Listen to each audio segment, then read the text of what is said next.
默主哥耶聖母嘅訊息係2026年5月25日。親愛嘅孩子們，願呢一段嘅時刻成為你哋祈禱同齋戒嘅時刻。小孩子們，請喺愛內歸向天主，佢係你哋嘅平安。小孩子們，我同你哋同在，並以母親嘅溫柔愛住你哋。感謝你哋回應我嘅呼喚。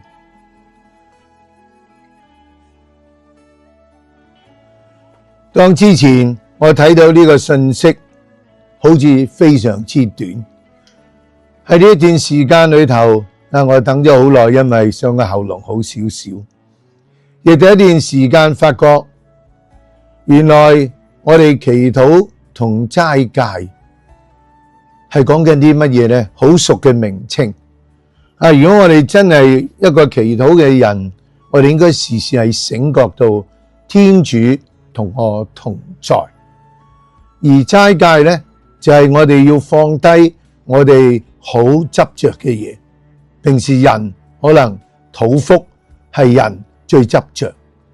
所以齋戒就係話，好似我哋唔好再諗下食啲乜，擔心啲乜。所以呢個祈禱同埋齋戒係要我哋想到，我係咪每日喺我每日嘅生活裏頭，我想到同天主一齊，唔好俾呢啲世上嘅呢啲物件或者我哋嘅玩樂我哋嘅手機或者我哋好擔心食嘢呢啲，令我哋冇想到天主。而聖母希望我哋做一個小孩子能夠有呢一份孩子嘅愛意咧咁大小孩子能夠好容易感受到呢一份愛。究竟我哋點喺生命裏頭，我哋感受到呢一份天主對我嘅愛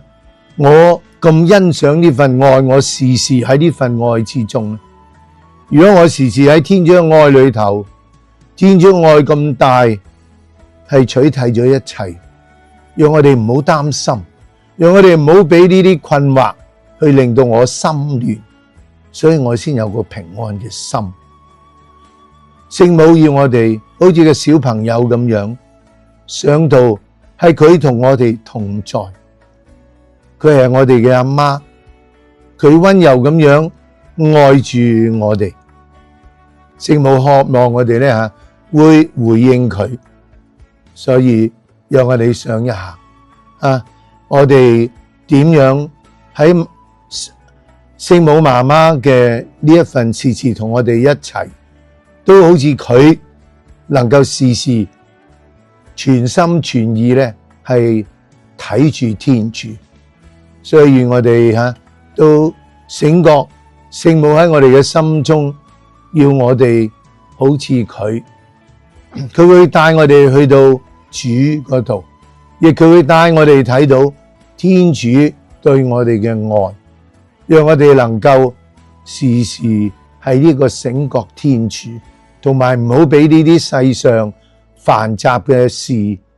令我哋分心。願我哋真係時時咧係呢一份